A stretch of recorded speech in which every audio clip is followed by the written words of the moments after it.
100th episode to us. Yay! How is this episode 100? It feels like we've been doing this for fucking ever. Years. Yeah, I'm not even an original, and I'm pretty sure I've been doing this with you guys for like 5 years. Yeah. Well, I think this is the 100th episode of like the After Dark we started to do after we stopped doing regular TV coverage. Who the Is fuck that how it knows? It's the 100th numbered After Dark. I couldn't tell you how many actual episodes of After Dark exist because there was that period where it was like, what was After it? Dark IXIIIXXMC. Yes, 68 point something. You know, like Yeah. we milked that 68 and 67 and 66 a lot. So who knows how many it actually is, but by the numbers, it is 100. So Awesome. yay. Yeah. Woo. Hunter would be here.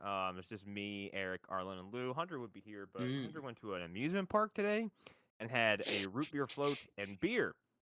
Yeah. Yes. Wait, he drank. Wait. His poor tract. Wait, he drank a beer and a root beer float, or he had a root beer float made of alcoholic root beer beer. We can't rule out the beer being an alcoholic root beer, but let's just say no for the time being. Remember when that was a thing like 4 years ago?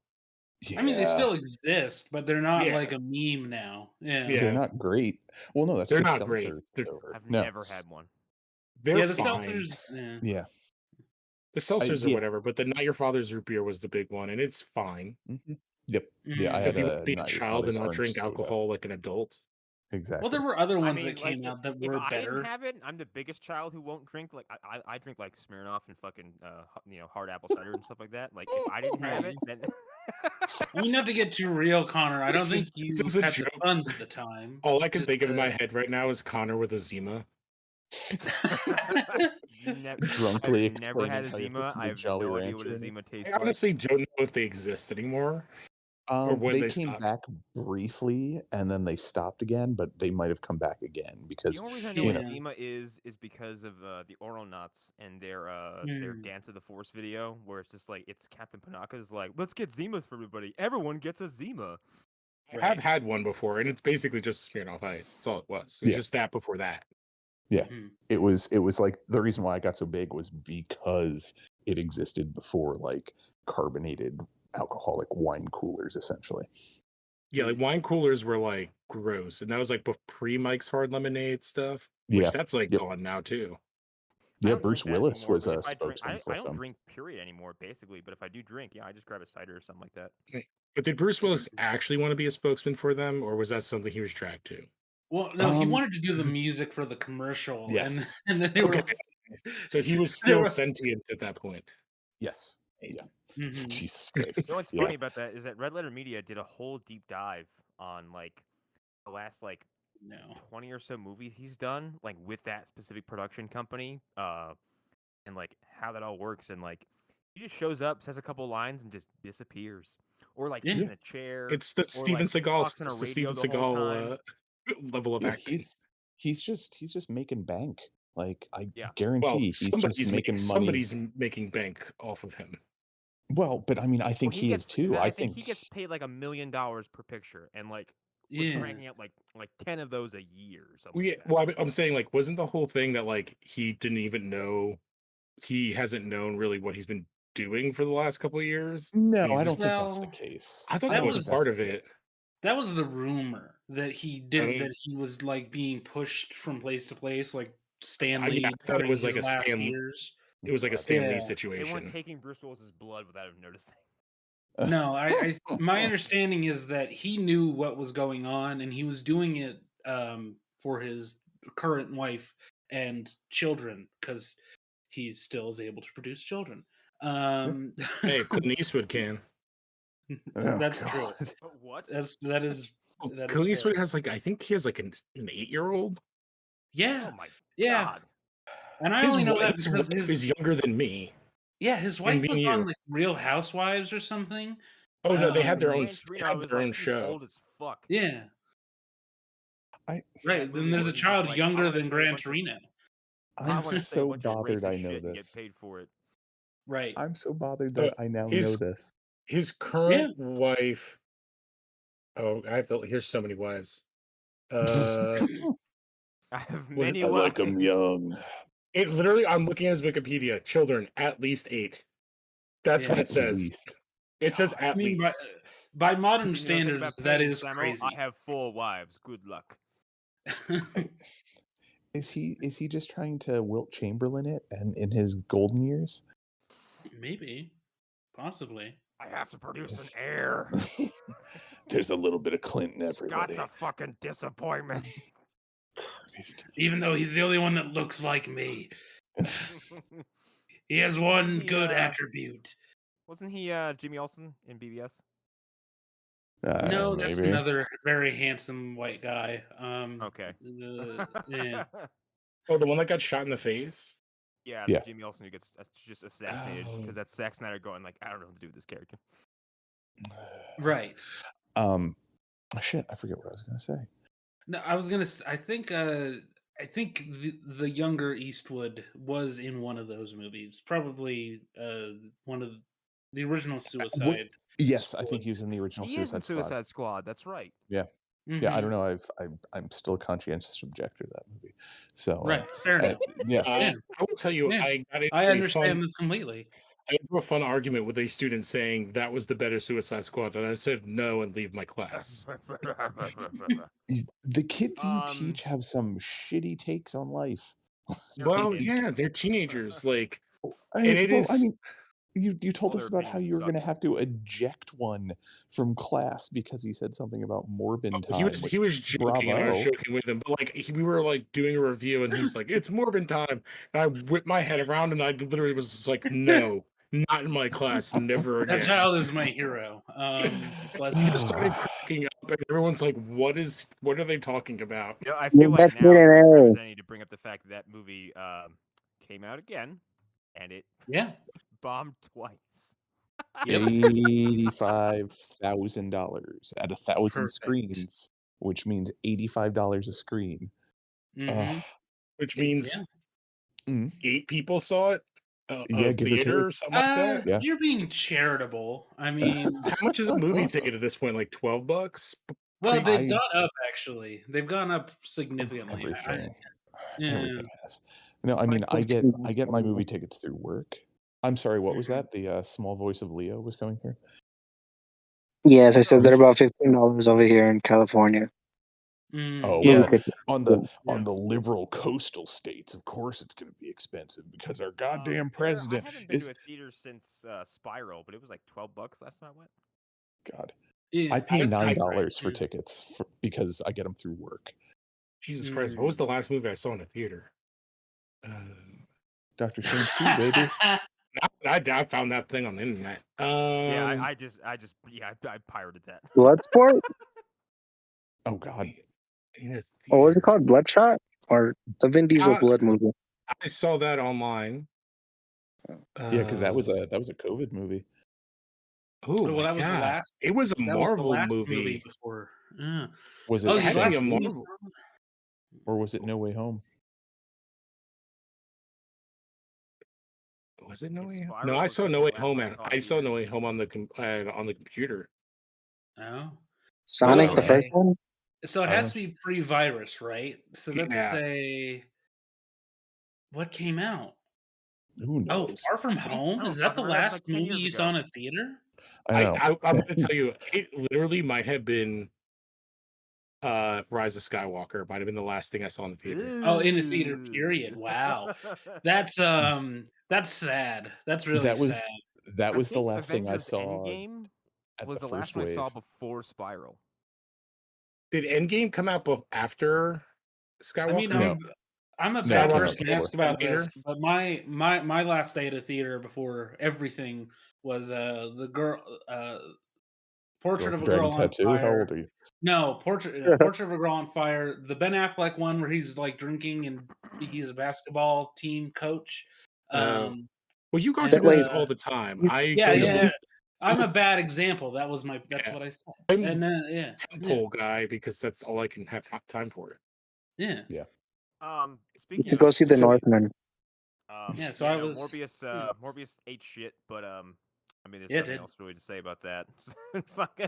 No, but so I had a real just trouble with my conscience yesterday when we saw that video of Jared Leto being in on the bit. I was like, we have to give up now. This has to stop. This has to end.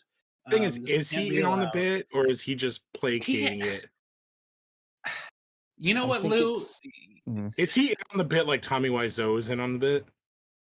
I No mean, way. Tommy Wiseau's That's a good always point. been on the bit, so No I way. don't know if he has. I don't think Tommy Wiseau is on the bit. I think that's the joy of Tommy Wiseau is that you don't fucking know. You'll never know, and he's gonna. But we die, and like we still Tommy won't Wiseau know. for the most part. I Yeah. feel like Jared Leto's in on the bit, like Sony is in on the bit, and them re-releasing it, like them excuse me, acting like, oh yeah, haha, that's funny. Hey, what if we release the movie again? Like they're Go see mistaking it. people laughing at it with actually liking it. Right. Yeah, exactly. It's the fallacy of dumb people. Which is And I think that's what exactly Tom what Rothman Jared is. Leto is doing. I think he's like, yeah, ha, ha, ha, it's funny, isn't it? I But think it was he's also fun. desperate to be liked for 5 seconds because Yes. I think just he's Yes. so universally hated. Yeah. Connor, I think you really nailed something there. He's happy to pretend that everybody likes him if it helps his. He's got to keep appearances for his cult.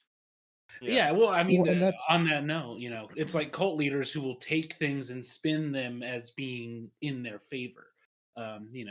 So well, and that's the thing that's got to be frustrating to him because, like, there was a little while there where there were some real like prospects it seemed for him to have a like serious and like respectable career, and then something weird happened. Like I would say, shortly after Fight Club, like people kind of started being like, "Oh, Jared Leto, huh?"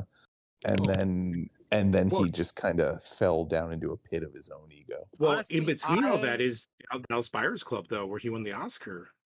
Turned off. I think that was the turned off beginning of it. him during the initial build of Suicide Squad when I was like, that's a bad look for Joker because when they cast him, I was like, he's a good actor. I liked him in other things, so I'm sure he won't be bad. And anyways, like when I saw it, I was like, I'll save judgment after the movie. And I was like, fuck this guy forever. Like this is like all of his choices are bad. The director's choices are bad. The writing choices are bad. Like everything around this is bad, and he's part of it. So. Well, and then the set stories coming out, and him denying it was all. Well, I said all the set stories from that movie that came out, and he was like, "No, I didn't do that." Yeah. Like, why would Will Smith lie? Well, I don't know. Why would all those people independently be like, yeah, he's just fucking weird and did this and like didn't the woman who plays Waller, didn't she have a story too? Or no, she didn't get nothing happened to her because she was like, yeah, I'll fuck his shit up if he does that to me. Oh, that's okay. Now that makes sense.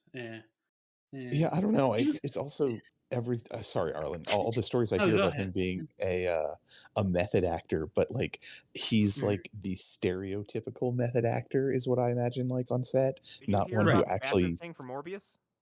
What? Okay, so the bathroom Morbius, he had people carry him to the bathroom during all the scenes where he was filming, where he was like crippled. Oh my god! He had people carry him to the bathroom. But that was the compromise because he was doing it with not stilts. What are those called? Crutches. Crutches. Braces.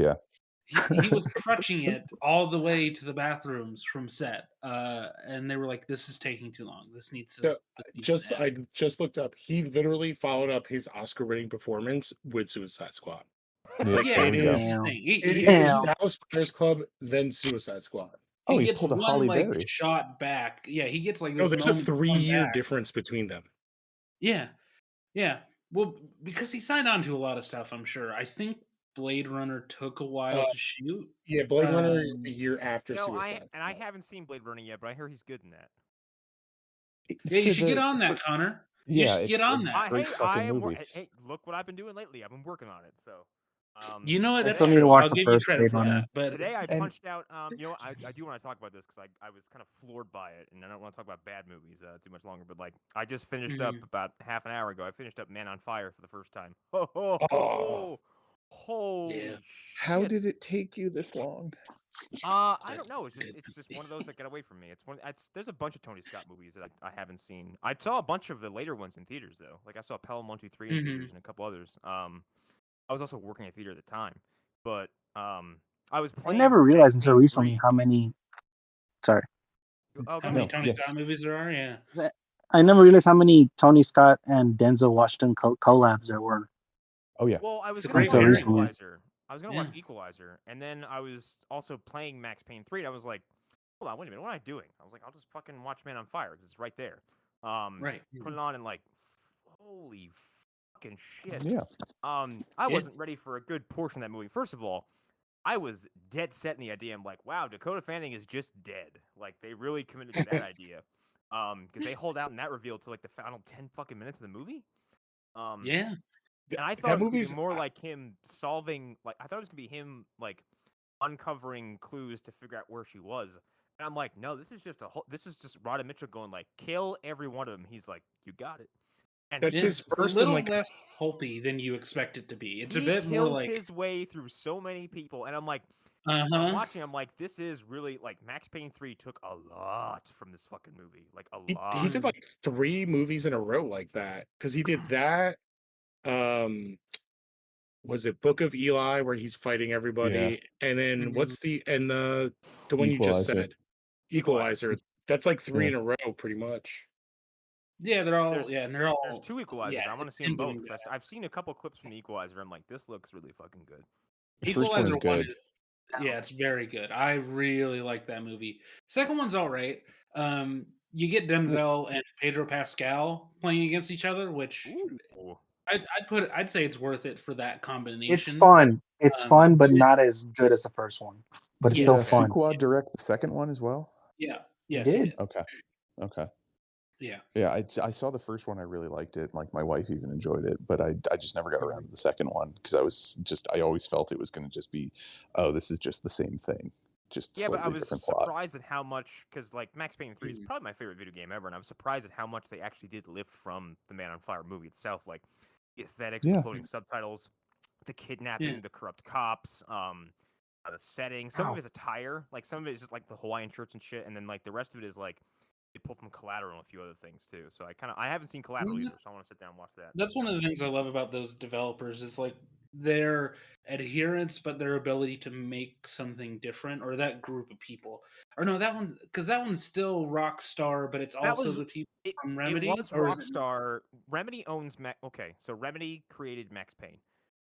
Right. Rockstar owns the property, but Remedy are the ones who basically crafted the first 2 game stories. And I think there wasn't going to be a third game until someone at Rockstar was like, "Can we do this?" And I guess like a separate team was commissioned to make a Max Payne 3 game with basically all of Rockstar's like resources. But that's like it's before they became, the Rockstar of today, where they were crafting games with like either like really interesting like gameplay mechanics like Manhunt, or just like really fucking good narrative games like The Warriors or Max Payne 3, because The Warriors is also a Rockstar game. And that game is fucking awesome. It acts as a prequel and a adaptation of the first movie. So you play through the first movie, but like 70% of the game itself is how the Warriors got formed, who the other gangs are, and their relation to them, like building their building their presence. It's really fucking good. But yeah, like Max Payne 3 is like this weird mishmash of like a whole bunch of other things that make this very equally unique experience. Yeah, like that. God, that movie was fucking great. And I watched the other day too, but I've just been kind of trying to do like catch up and stuff. For those who don't know, I don't have a job right now. I lost my job last Saturday. Oh no. A lot of free time on my hands. Yeah, I didn't want to make that public because I didn't want, I don't know. Just kept myself. Not to delve into the nitty gritty of it, but you needed to get out of that field. I did, and I got a couple things floating my way. Yeah, no, and honestly, it just kind of it came out where I I was let go, but also at the same time, like I was just fucking done.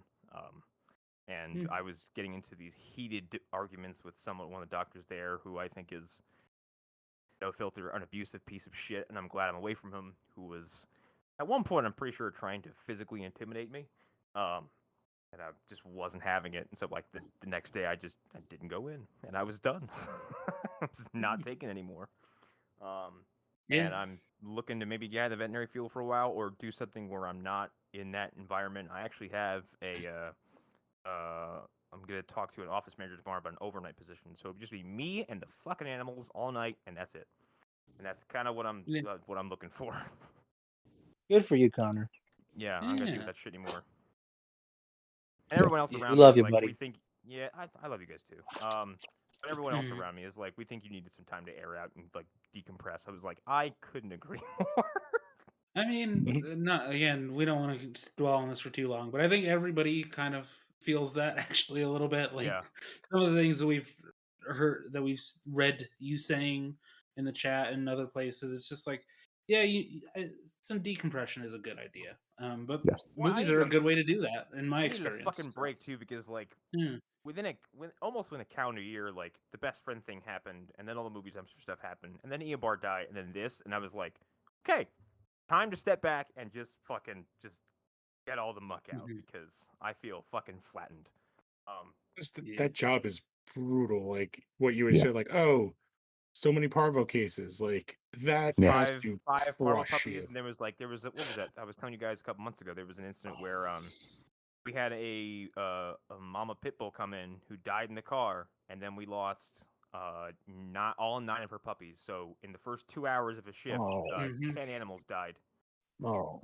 Yeah, but that stuff like crushes your soul. Like you don't realize what it does. Yeah, we've told you before. Like that's somebody else's worst day, and that's every day in that. That's your Tuesday. Yeah, and that's kind of why. And I haven't really talked publicly about this too much, but like one of the reasons why I'm so hot about what's going on with me and the movie dumpster people is because like my job was obviously a point of contention, and I don't think they understood or appreciated that, and like I feel like it was held against me, that it was putting such a toll on me. And it's like 2 of them could not live a day in my shoes if they tried, and I don't know, I feel like that was held against me at certain points. So I could not do it at all. COVID might have changed the statistic, but the last I remember seeing is that the veterinary field has the highest rate of suicides. It does. So it's usually either veterinary or dentistry. Yeah, it was dentistry, and I think it's veterinary now. But there's also there's this movement on social media. That's a good question. There's a social media movement to prevent like veterinary suicide rates, or at least try to drop them, because it is staggeringly high, because we get a lot of verbal abuse from clients. And like it's just like hey, the saddest part of Disney movies from the 90s is like my everyday life. Well, and and with the verbal abuse from clients, it's because it's a different experience when it's you versus something that you care about that is getting care. When a person gets a fucking, I don't know, like a plank of wood removed from their body, they're like, oh, thank you. Thank you for saving my life. Myself, and I understand that I did that. It was an accident, but like, when it's an animal, they're like, they're looking around like, I don't know what's going on. All these weird people are around me. They're fucking with me. They're trying to hold me down. And like, they don't know what's going on. So you have to come at them with a whole different, it's almost like, I feel like it's more comparable to like treating the senior, like senior citizens and stuff like that. Because like, to the point, like their minds aren't really there anymore. And they may not know what's happening. But like, I will tell you, because when you get the bill, you're not like, ah, That's the thing with veterinary medicine. It's just so fucking expensive. Yeah, I did that job, Connor. Like I worked at an old folks home with people who are mentally gone, and it's just like everything you see, it's like, oh, this person died today. First thing you do, you walk in, oh, 3 people shit their pants on the floor, and it's like, oh, one of the 4 guys like choke slammed a nurse because he didn't know where he was. Yeah, exactly. And it's like, it has horrible turnover rate, and it was like the most depressing thing. I immediately told my wife, I was just like, because I think we weren't even married yet, I was like, never put me in that home. Kill me. Like, I would rather be dead than put in a place. Yeah, and like with animals, like it's the saying I've always had is like you can't blame an animal for being an animal. Like you just have to kind of accept it like this. Like, they don't know what's going on. They're gonna lash out. So like, I mean, thankfully I've never been injured really bad, but like I've been on the receiving end of like animals who just have no fucking idea what's going on and see me as some kind of interloper or attacker, so they'll lash out and try to bite me or something like that. But well, yeah, they're terrified. Yeah, they're fucking scared. And you don't know where they're coming from, like what, like how the owner is. Like they're gonna exactly. Yeah. But anyway, yeah, no, I've been doing a lot of catch up. That's how I blasted through Stranger Things, which is holy nice, fucking nice, shit. good shit. Wait, Lou, have you finished the? Finished all like last weekend. Okay, I wasn't sure. Okay. I wasn't sure. And Leo, you've seen it all too. Yes. Okay. Shit. Okay, we're good to talk then. Yeah, man. What a fucking run of episodes that was. Like I don't think I've ever seen like a more sublimely put together string of TV in a long time. I'm so impressed with those boys. Just so, oh my so very God. impressed. Yeah. I am flabbergasted about the sea change in quality even from season 3. Because yeah, man. I remember season 3 being really good when I was watching it, but it was also like it was really good for Stranger Things. Like this is just good television. This is damn good TV. Mm-hmm. Yeah. And in one case, like episode 7 is like the climax of a Hollywood movie, but if the climax were an hour and 40 minutes. Like there's 3 or 4 different climaxes happening at the same time, and each one was like a fantastic payoff. It's a lofty comparison, but it's like 2 towers. It's like shit's been real, shit's getting realer, and it's gonna keep on going. It's just the monster fight, the arena fight, whatever, like the monster fight, final boss. Yeah. Some of the coolest shit ever. My nephew was like, because he enjoys it, but he was like, you know what? Maybe we should watch this during the day. And I was like, all right. Yeah. What, you mean the fight I'm glad you brought that up because that's it brought back some of the stakes like the show had kind of lost in season 2 and 3 where it was like oh okay, these characters are going to survive. I think the show did a good job of reminding you that like 11 is predisposed and can't just come in and like just solve the problem real fast. Save like, them. Yeah. And even like Steven was like Steve is like, you know, it used to be so much easier when we had 11. This girl with superpowers, and Eddie's like, like, right. Mm-hmm. Well, and they oh, go ahead. I was gonna say like they even like gave some touch to season 2 in like 1 or 2 kind of things that I was like, oh, like that's such good writing to even touch on that stuff. With they utilized more of season 2 than I ever thought that they would with some of the stuff that they brought back. Yeah, absolutely. I know it seems to be the overall consensus, and you know I've seen it written in a bunch of different places, but episode 4 of this part of the season was possibly the best bit of television I've seen in the past like year, if not more. Like I was shocked at how good that episode the Spotify was. playings for "Running Up That Hill" by Kate Bush like just jumped the fuck up. Oh yeah, it was number 1. It was number 1 on iTunes. Yeah, that's insane. I mean, good for her because I said this in the chat. I only knew that song because there are many covers of that song. Yeah. That's like but I didn't know. I don't think I ever heard that song before version. that. I know the placebo version the best, and the last time that version was super relevant to me was because they used that for the video package for Shawn Michaels versus The Undertaker when Shawn Michaels retired, and it's one of the best uses of that song I've ever seen. That's when Shawn Michaels did fucking retire. It was the end. And this is just like with the combination of like the orchestral backing of it and like the way it's shot. Yeah. And like for a minute, I'm like, they're gonna kill Max. Like I can't believe this is gonna actually happen. Straight up. When she's running, I'm like, go. But here's the thing: they didn't kill Max, but I still feel the utter weight of that. Yeah, and it's like the fact that she's continuing to listen to the song after, and you do get the feeling so scary. And they're all he might come back for her. Yeah. Yeah. Well, and they're all like, Lucas is like freaking out. He's like, I didn't know you like that song. It's my favorite song now.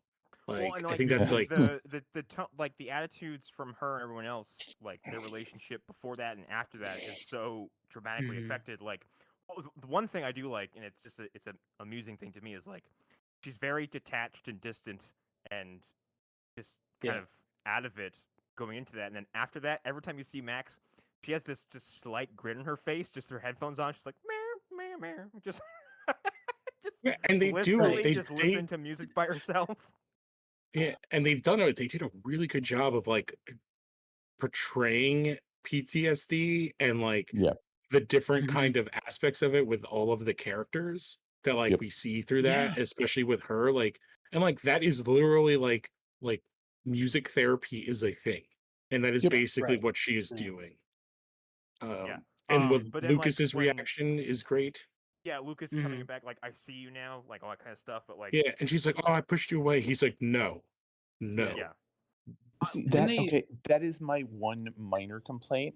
I feel Mhm. like everybody else in the show, except for Lucas, has evolved quite a bit as an actor. Like I was like, all Mhm. right, so maybe it's just this one scene. But then I was paying attention and I feel like he's not quite on the same level as anybody else is. Like Ah, all the other people who are playing the I kids, I feel like are doing a much better job than he is. I feel I that with have Will moments sometimes, but of also that with the Will point. Will. sucks. I think with Will is supposed to be stuck in a weird point Right. where like he's still a kid and hasn't yet grown up. I He's think There's I he's think like that's gonna he's happen when he yeah. tells Yeah. Mike that he's yeah, in love with him.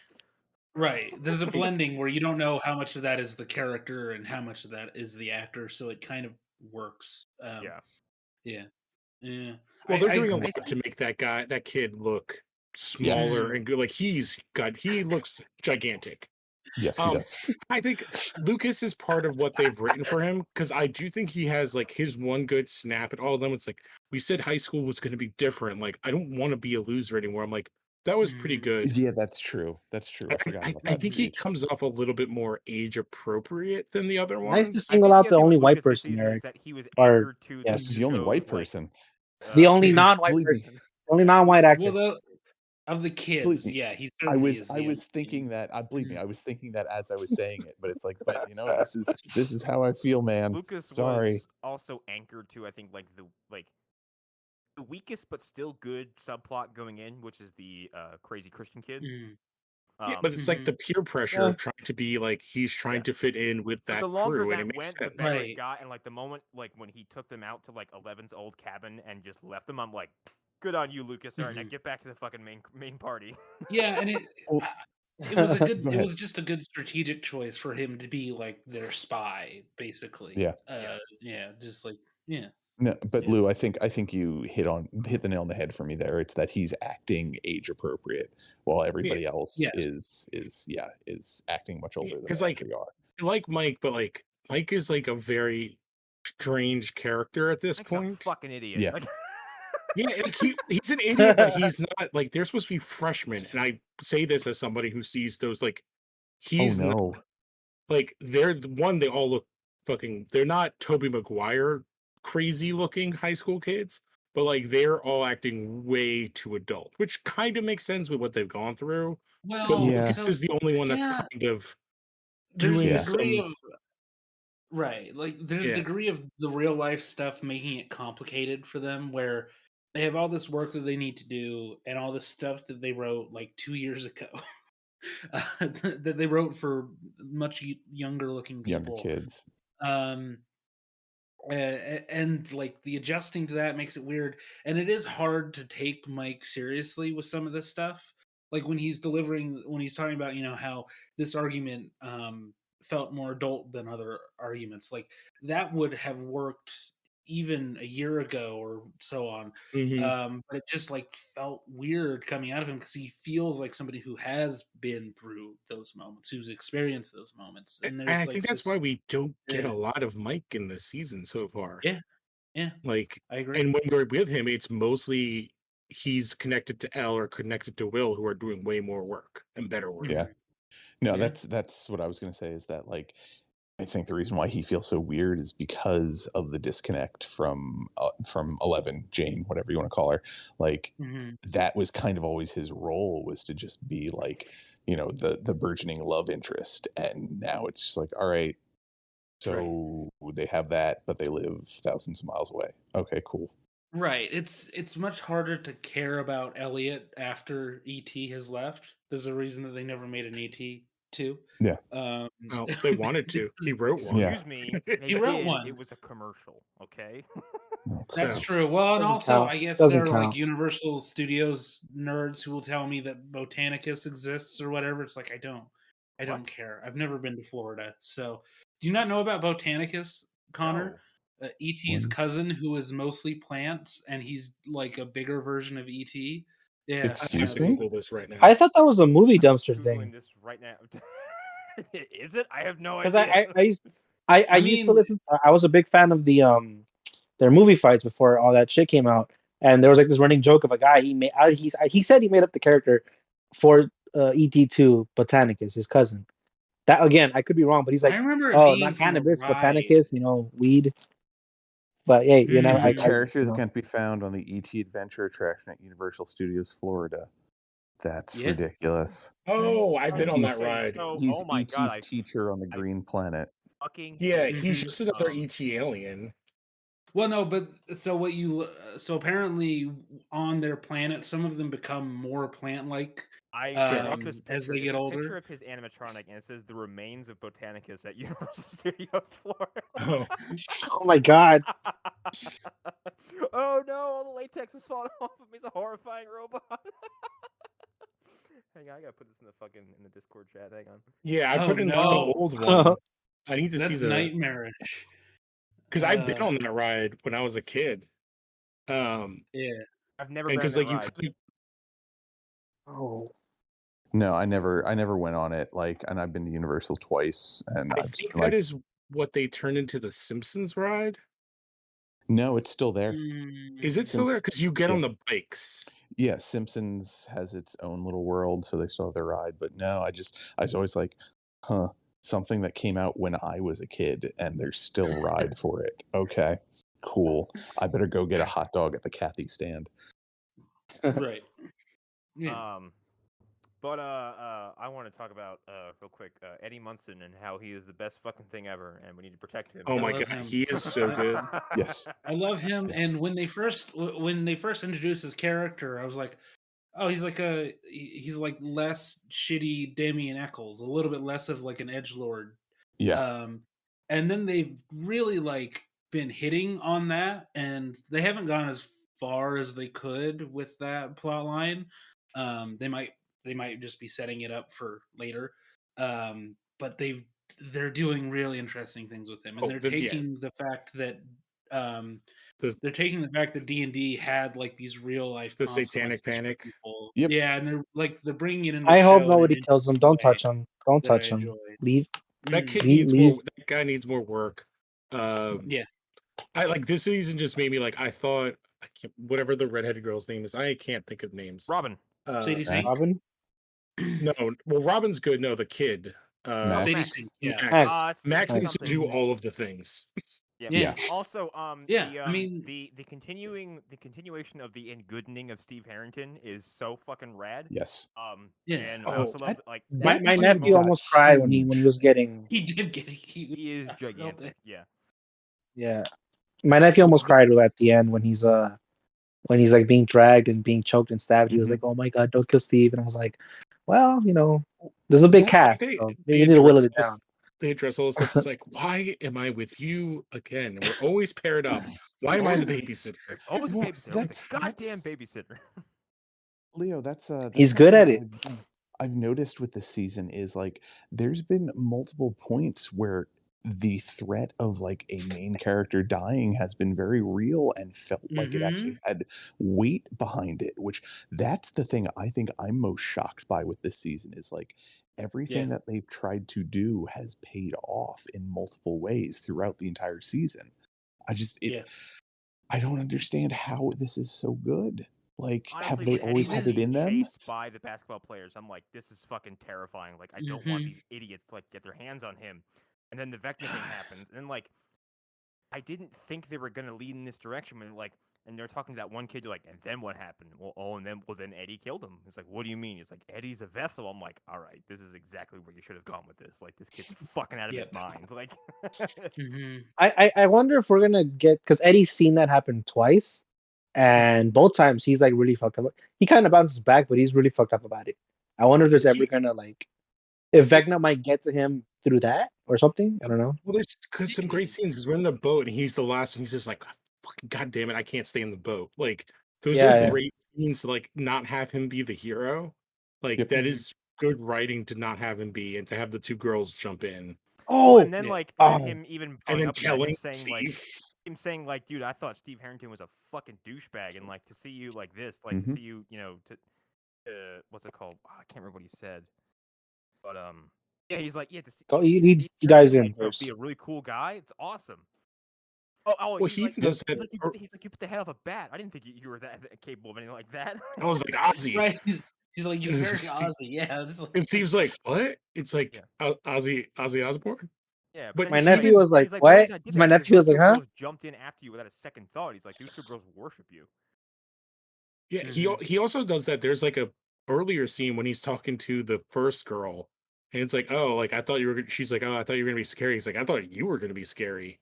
And like that's the girl. I was hollering when Steve picked up an oar and just starts beating the crap out of whatever the fuck those things were. I was dude, he has great aim. I would have missed because he like picks it up, smacks the first one down, hits another one. I would have died because I would have been like, ah. Well, he was a baseball player, so yeah. So he was a basketball player. Whatever. On the subject of Eddie, I'm really curious in the trailers that they've played because there's a scene of him playing a guitar in what looks like Upside Down. I wanted to point out. Yeah. The thing is, if you watch that shot again, he's got, I think, another person from his band with him, and they're plugging in amps. So, really? What the fuck that's about? I thought they're doing something. It looks like he was wearing some sort of military jacket. Like, I have to admit sorry. At the end, the season ends with like Nancy being under Vecna's like curse or whatever, and we see the combination of one and all of that and Vecna and all that, and then it ends. So like we don't see Nancy be rescued. So I was like, damn, what if like the beginning of like part 2, like she sadly passes away, but she gives us the info. But in the trailer that they immediately show, she's there, she's alive, and I was like, why'd you do that? Also the actor who plays Eddie does have an interview where he talks about him next season. Okay. Okay. Well, because they shot both together, right? They shot both together, right? 4 and 5. I thought this was the final season. No, 4 and 5 were shot together. Apparently, this is the second to last. Yeah. I want to talk about that. The Vecna reveal and the music choice and like the dropping Nancy's discovery over the monologue from 1 is chilling. That intercutting, amazing. And the intercutting with the 11 stuff and 1 and Nancy. Yes, it's so good. I can't get the turn is so impressive. Jamie Lloyd Bell, I think is the actor's name, is fucking Campbell Bauer something. Yeah, he's young Voldemort. I didn't know that. Not Voldemort. Young Grindelwald. Yeah. As far back as the fucking Order, actually, or not Order. He's also in Sweeney Todd. Yeah. Yes, he is. He's the boy, and he's the. Yeah, he's see you, Joanna, the one who pines after Sweeney Todd's daughter. Yeah. Yeah, but he goes from like this very like clean cut this orderly guy to like being just fucking terrifying. And apparently that's him in the Vecna suit too. With the Vecna suit is mostly he's wow. Well, he said he made Christy cry, or like the actor, and like on set. Yes, I saw an interview or whatever. He's like, because she didn't know what he was gonna like look like or how close he was gonna get. So like when it came to him like being all up in her face, she's like, she had a little like, oh, and he's like, my bad. But yeah, the entire end of. Oh, go ahead, Eric.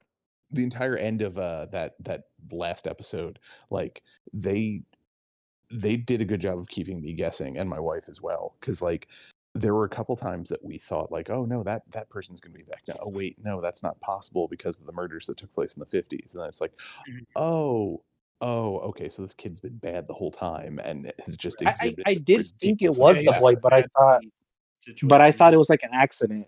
I thought it was like because the dad. Speaking of the dad, fucking Freddy Krueger, dope in this shit. Holy shit! Yes. Freddy Krueger. Such a good choice, and it's time. Yeah, Yeah. well, and also they're giving the game away by casting him as his dad because Vecna is so Kruger-esque. Like it's just like they give you all the pieces and they are there. And if you're like, But if I thought it was different because he mentions that his son was in a coma. So I thought that like he mentally or spiritually got trapped in the Upside Down and then he kind of became evil. But to know that the whole time he was like that, and I was like, oh Jesus. Yeah. Well, it is a very fun, like it's. I know like season 2 gets called like X-Men, but it feels this season like that whole origin like very like evil X-Men-y. Like it was the perfect balance of like X-Men stuff and Nightmare on Elm Street. Like this is the best modern retelling of Nightmare on Elm Street I've ever seen. So this season, kind of like Legion-y, like there's a lot of that. But this season and the first season, and it's what I really liked about the first season, is there's a lot of scanners in here. Yeah. Scanners. Especially in this one with they kind of reveal that what's his human name? Number 1. I can't remember. Is it Henry? Henry. They reveal that he's like the dad of or like a donor for 11, I think that's something that they say. What? I don't remember. Yeah, somewhere in there. I didn't catch that at all. It might not have been in this season. It I might thought have been Brenner. I thought the Papa was the actual donor, or like because it might have been like because he's in a relationship with Eleven's mom in the season 2 or whatever. He is, but that might be part of it. It would make more sense if they were taking his stuff and using that to impregnate. Because once he's like hits puberty, that exists. Yeah. Yeah, man. And the doctor is, I can't remember what the hell his name is. Dr. Brenner. He reminds me because the whole thing is like very Weapon X, like old school, and I don't think is it just the doctor? It also feels like it's the super soldier thing where they had one and then they're like, oh well, we can make more of him, so let's try to make and back to the Scanners comparison. The doctor in Scanners is like he's the father of the two main characters or the main protagonist and antagonist. I think Eric said he was a combination of like Stryker and somebody else. I can't remember who you said it was. Stryker and Sabretooth's dad, Senator Kelly. Kelly. Yeah. Yeah, that was the impression I got pretty much right off the bat. It's just like, okay, that's also, exactly what they're going Paul for. Reiser, holy shit! I didn't recognize him first of all. I didn't recognize him at all because he's much bigger and his voice is way deeper. Than he was in Aliens. And like, I like the fact that he is. That was like 45 years ago. But even for 40 years, I don't know if that's an exaggeration. It is. I love how he's able to sell being the more trustworthy one of the two of them. He's the government stooge is the less evil than the evil side. I was so pissed. So pissed when he showed up. Wait, when he like takes her, and I was like, no. Oh yeah. He's kind of the Gyrich to go to X-Men. He's Gyrich. Yeah. He talks to 11 in ways where she immediately understands what he's saying and doesn't have to break it down like other people do. Because he's honest with her. Brenner talks to her like she's his daughter, but like he explains like a silo and like her role in this whole thing with very, very basic, almost like fantastical language. She just gets it immediately, whereas like other people struggle to communicate with her. Well, it's also because he speaks her language. Yes. Hopper. The entire Russian subplot was fucking bonkers, and I didn't think it would go that far. I thought he would get out like halfway through the season. It was an interesting and I loved how his like one story like tied everything back to his season 1 arc, because I don't think they said, well, I guess knowing 80s movies that like, oh, if he's a sheriff in the 80s, that means he probably would have fought like age-wise in Vietnam. But like tying that all back together, I was like, this is fucking brutal. I was so fucked, dude. I was like, damn. Like, he blamed himself. Because like when he talks about his daughter and she died of cancer, okay, that's sad. But he's all like, I knew the risks and I still went with it, and like I brought her into the world and I killed her. I was like, Jesus. Well, and him Yeah, saying man. like she like the was like she never blamed me, but she didn't have to. She never said it. She didn't have Yeah. to. Also, I wanted to talk about the MVP of. Okay, there's two MVPs of Hopper's story. One is Enzo, who I didn't know. I'm staring at his face for just 4 straight episodes of like, who the fuck is that? Like, and it's And Jaqen it's not H'ghar Jason from Game of Mantzoukas. Thrones. Man with no Wait, face, you who know? is he in Or Game of many Thrones? faces. It's Many it's, faces or yeah, no it's face. yeah, one of the faceless. He's the faceless man from Game of Thrones. He's Jaqen H'ghar. Oh, there you the go. red-haired guy. Oh shit! Yeah, see? A girl will give me 3 names. Yes, Yeah, exactly. And you give him a little mustache, you just can't tell. And Murray, but who was like, I was like, Murray's the best. this character is really Oh. annoying, and all of a sudden Murray is doing things I thought were just not in the stratosphere for that character. My and all of a fingers are like arrows. sudden- my fingers. My Oh, that scene arms was are great. spears. I was There's like, no, he's gonna fuck it up, and now he did it. He took care of business. That's Like, like fuck it. that, and like by the end, he is completely unhinged and just beating up Russian guards. I'm like, this is fucking incredible. Well, and he's like, his acting is so good. It's like, oh, their plan actually does make sense, and they can pull it off. But like, Mhm. the only thing I would say about their story is like, it kind of is to the detriment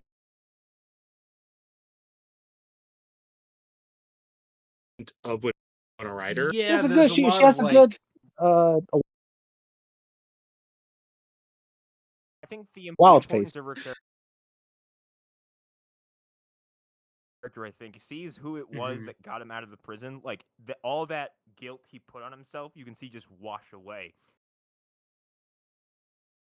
and all that. Like, I can't. You're here. Like he doesn't have to say anything. He's just ill. And I'm assuming she'll have a way bigger part in the second part of this. But like, yeah, all the stuff with her was fun. But like, it's like kind of that whole LA group really doesn't do a whole lot overall. No. I was disappointed that Agent Mustache died in the car because Agent Mustache was a fucking badass for about 5 minutes. I was gonna say, can we talk about him? Oh. So, other agent gets like shot and goes down. Mustache agent takes out like 12 dudes. Dude, he stands up. He's like, "When I move, Pistol. when I shoot, you move." And I'm like, "Oh my god, this guy has to survive." Yeah. Nope. And I love Stoner. And just Argyle's great, but yeah, takes a shot. Argyle's a great addition. Annihilates that whole troop of guys. Which it's like, you're like, if they were not fucking around, like those 2 guys would have been able to handle the situation. Because they were dicking off is why shit got fucked up.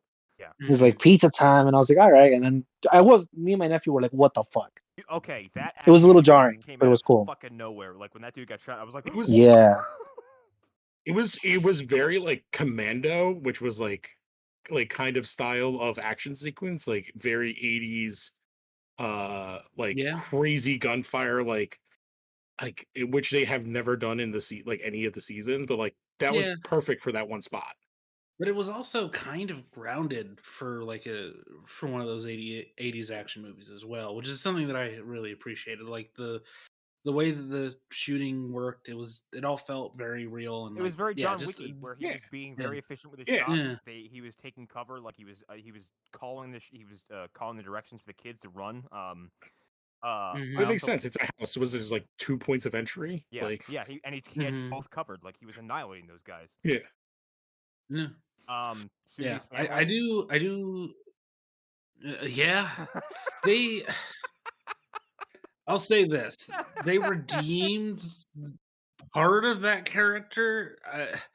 The fact that the characters in the show acknowledge that the Neverending Story sing-along was dumb, that goes a long way with me.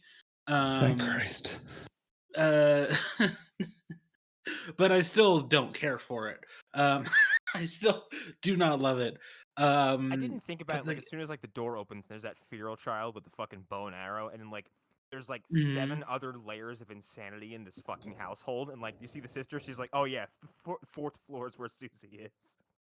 All the other kids helped. They helped a lot, and the fact that when they open the door to Susie's room, she's not immediately a cartoon character. She's actually fairly grounded. That helped also quite a bit. Being on the roof, right? Mm-hmm. Yeah, It's exactly. very much their family is like with the Overboard. It reminded me of like those kids. Well, I mean, I've been I saw someone say they were Mormons, which is why there's so many kids. Well, that's Yeah, that's kind what of I what I thought. was expecting because they said they were going to Utah, and I mean, I've been watching. Well, I finished up Under the Banner of Heaven, so when they yeah, said Utah, I'm like, they must be Mormon. They must be Mormon. I wonder what's going on with them. probably. But Yeah. I feel like the things that were all going on in that house didn't strike me as what I know of Mormons No, would they wouldn't allow. allow. Well, I It mean, struck me Well, as they're Eric, a could you family. conceivably control that household? Like, look what was going on. Like, I've been a.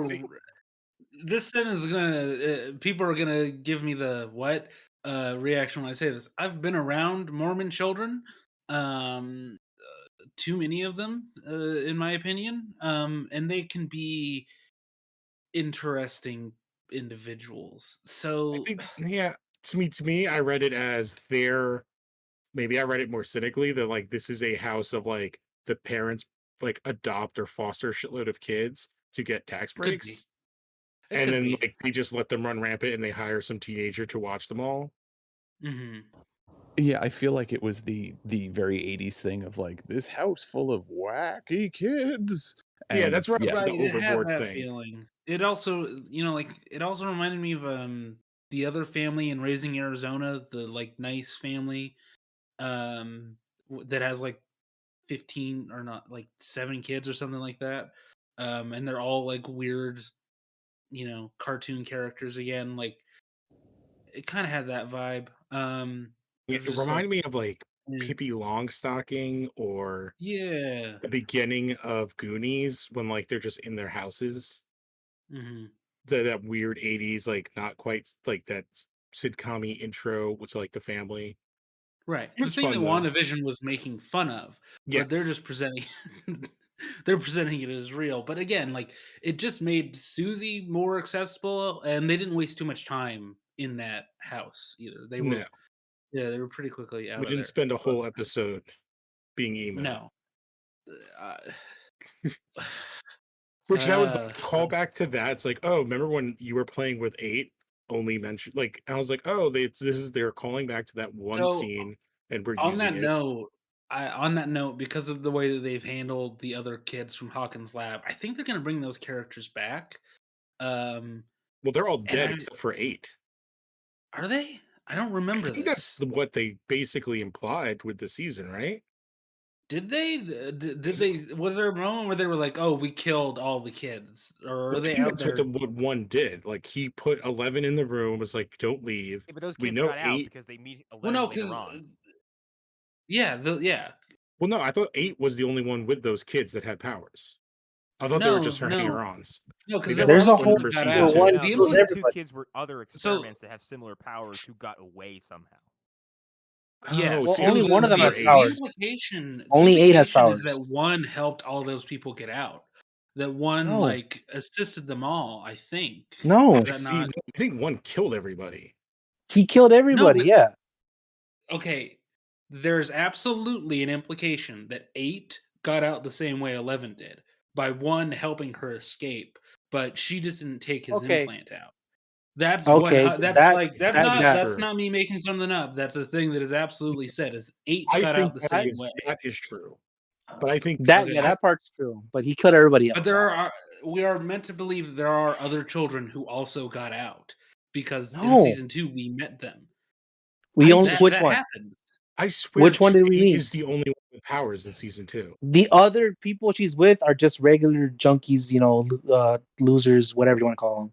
They I don't was have under the powers. impression that I remember I them thought she having was powers. I think she was using her powers to fake their powers. Here's the thing: I haven't seen They the don't have episode powers. since I then. recently watched all the Stranger Things before. Okay, I'm gonna claim myself the authority on this. all Only she right, has that's fair. powers. Oh well, Yes, you know because what? one guy has like a knife, the other people have guns, and there's like a big strong guy, but that's about it. Oh no, Okay. Yeah. Like he's yeah, X Factor. no, That's what they Arlen. are now. Arlen, I'm with you. Like I was totally under the impression that they all had powers, but hers were the My most memory, impressive. yeah, my memory is that they all just had different powers. Like one of you had said, like they were just like one of them like controlled. It was like knockoff X-Men. This is why we've been saying for years that they're like knockoff New that's why I Mutants. never But understood why you guys were calling that, because only one of them had powers. Everyone else had guns and knives. Oh, that makes Okay, It, So, like- yeah, that's. shows how much I remember. I haven't makes it revisited arguably season worse. 2 ever. I watched season 1 multiple times because season 1 was just a thing. It was just there was a Not just a special thing, aspect a to Stranger that first Thing. one. But It's I'm true. bumping. You said it. Yeah. But no, like Hey. I forgot season 2 as fast as I had seen it. So Yeah. yeah, that's One episode when they went to get sent. Oh, excuse me. What was so that? I You have a little. turned into a robot. I have an article that says like in season 4, Peter Ballard notes that Callie was no longer in the lab in 1979. Yeah, because one Yeah, says, remember when you were with 8, like not saying like we never see 8 among the kids when they're Yeah. doing all those testings. 8's gone. yes. I'm Okay. looking at the Wikipedia and it says Callie has the ability to project images into people's minds and lives among a street gang that seeks revenge on Brenner. She's the Huh. only one with powers. Okay. Okay. Boom. Maybe, I mean, again, I think we all just tried to make them cooler than they were. Yeah. even Right. that's it. The fact they all have guns and Well, knives makes them even worse. I hate them now. Yeah. That description, though, kind of explains why I might be thinking that. They all want revenge on Brenner. So Yeah, that they means that want he's still... Well, they don't They necessarily all- want revenge. They just I think they They want wanna help their revenge for friends. Callie. Yeah, for their yeah. Okay. All Because right. she shows them that, and then that's when they're like, all right, we'll kill him for you. Like that's the thing where 11's like, yeah, I've killed people, but it was always in self-defense. And then like they're like, no, like they go to his house and like pointing guns and like brandishing the knives and like, we're gonna kill you right now. I don't give a fuck. We're cool. We're the Mm. freaks. Yeah. It's more like that- REX. Well, actually, you said they had Jesus the one strong guy, so now they're X Factor in my mind. Well, Oh, I hated it because like, oh, the big strong guy, he's actually a teddy bear. He just looks mean. He's like, oh, hi 11. Oh, you're so cute and I love you. And it's like, Well, I hate that. to tie back into season 4 real quick, like that is kind of what they're doing with Eddie. They're playing with the idea of like the metalhead, but is actually just a really nice dude who happens to really like. My nephew metal loves and it. Yeah. Yeah. Well, My nephew, like he loves Steve and he loves Eddie. He's like, which one do I dress up for Halloween? I was like, I don't know, dude. Oh, dude, Eddie. Well, it's because like Right. Eddie, they're playing him real. Like, Yeah.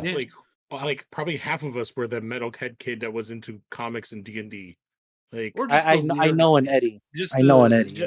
Yeah, just like the kid that doesn't really fit in with everybody. Yeah, absolutely. yeah, and it's like he's the freak, so he goes hard the other way, Mhm. which is what he Right. is. Yeah, again, kind of cleaned up, not as dirty or ratty. Damien Eccles is the way. Well, I would he's describe like he's Yeah. Billy. If Billy wasn't a piece of shit. right. That's Yeah, what I kind of read. Yeah, Like, we he's didn't talk about the quick use of Billy in episode 4. oh so good. I mean, but it Yeah. was so effective. He's there for a minute and he does a really good job with like 4 lines or something, but they're really With season effective. 3, they had Bob come back for a couple flashbacks. I thought the Bob flashbacks were also really good every time because I wasn't expecting to see him again. Not like he's doing much. Right. Yeah, he's living off that Hobbit money. Yeah. Hobbit, Rudy gets shown Yeah. like 85 times a year on TV. Yeah, that's true. Yeah. That's true. I actually do think he works a lot. It's just that he's on shows that we don't watch. I'm just guessing because I know that I've seen him in multiple television series. So like, I don't know. He was like a serial killer in a series, I feel like. Yeah, okay. yeah, like Yeah. yeah. Well, he's in I this. can see He's it. in. He's like the first, I guess, major death in The Strain. I think that's what I would say. Is he? Yeah. Strain Spoilers that for The well. Strain. I guess. I don't remember. He's like the friend who's also working for the vampires in secret, but he doesn't know he's working for the vampires. How many of us have seen vaguely this remember game? Yes, that. I remember is like the guy I who read the looks like the books. guy from Wishmaster who gets his head smashed by the master. Right. But I'm talking about characters that you care about, though. Yeah. Connor. You know He's what like- he was in? I was thinking of. He was in fucking Supergirl. Was he really? Okay. Yeah, Well, that checks That out, makes yeah. sense because we all Yeah. watched Yeah. Supergirl. Mhm. And then I he's in like he does a shit ton of voiceover work. I'm looking at. We all watched Supergirl. Oh, what? No, you watched like the first season. That was it. Up until very recently, I watched all of it. I don't know how many seasons I missed, but I haven't watched the last season. I think I am the last one. Leo, are you still like trying to keep up with CW stuff? I think I ended after Arrow season 3 because I was like, I didn't like the season. That was it. I only watched Superman and Lois at this point. That's all I'm watching now. Too. Yeah, I watched clips. I watched clips. That's it. I don't want to. I don't want to leave Stranger Things just yet. So let's stay on Stranger Things. Yeah, I just want to say two things. Two things Sean Astin has in the works. He is in the Young Rock series. What? As a recurring, and he is in Perry Mason the next season. Okay. Who is this? Well, okay, wait, he's in he's in Perry Mason. You don't say, huh? Yeah, season 2. It looks like he's in the whole season. Okay, so he's gonna be like one of the. Yeah, I would assume. I feel like he could play a really good heavy. I bet he's pretty heavy. I bet he's the other lawyer. Him versus Matthew Rice. Give it to me. Give it to me right now. You know what he really missed out on, and we're getting off track here. He would have been a really good Foggy Nelson back in the day. Yes, he would have. Yeah, a good Foggy Nelson I mean, if they weren't keeping Charlie, I would say he'd be a great Foggy. But they're keeping Charlie in his version of Daredevil, so yeah. Well, you need to do younger. You can't do Foggy. That's like the age appropriate from the comics. Immortal, though. Well, I think that if they had decided to jettison Charlie, which again they haven't, but if they had, doing a Matt Murdock that's been around for a while, I'm not opposed to that. But I'm not either. But it wouldn't fit into the MCU's timeline right now. So they had to do the way they're doing it. How old do you think Charlie Cox is? I would say he's late 30s. Yeah, late 30s by now. Yeah. Because it's almost 10 years since he's Boardwalk. He's 39. So he's only Sean Astin's 11 years older than him. Yeah, it would still be weird. It doesn't quite fit. It doesn't fit as well. Yeah, Sean Astin is 50. I know Sean Astin was old, so that's what kind of kills it, right? Yeah. That we already know he's old. It would be better to pair him with, I don't know, pick an actor who's 50. I don't know. Actors are hard now. It's hard to tell how old actors are. They're very old or they're very young. And he's younger than Tom Cruise. With you saying that, Arlen, I've now realized that this has just been the old man cast. Because it's just been a lot of what was that thing that he was in? I can't remember the word for it. All the actors look different than their age. I can't understand. You mean old white men Googling? Hey. Yep. Yeah, exactly. Me and Leo have made this podcast the most diverse time. This episode should be called Diverse Cast with me and Leo. Wow. Yeah, there you go. A level. It's the most diverse episode since Black Panther. We've had 2 non-whites on before. Yeah, probably me and Izza. No, we had Izza and Andy on before. For Black Panther, we had like Lou. Were you there? Yeah, it was like me, Izza, and Andy was Alan's, who's not been on the show since. He's on the game thing. Emmett. Shit, what's his name? I can't remember. Emmett. Fuck. Emmett Watkins Jr. Not Emmett. It's a different guy. Who's like not that color. The other best buddies. I have no memory of it. I think I recorded with Andy once. You've recorded with Andy many times, and every time you're like, "Oh, you're Andy." So, like, yeah, that's gonna happen every single time. Yeah, you have to do that. Yeah. And then there have been many times where you've been on with Andy, and you've both had the realization that you both have Asian descent, and you're both like, "Oh, okay, yeah." This is me being with like now there's 2 Latinos on, and then you have like and somebody else, and then there's 2 black guys, and then me and Andy. That's 2 Asian people. That's how you meet your quota. Right. We're easing into the idea of having 2 black men on the show at the same time. Well,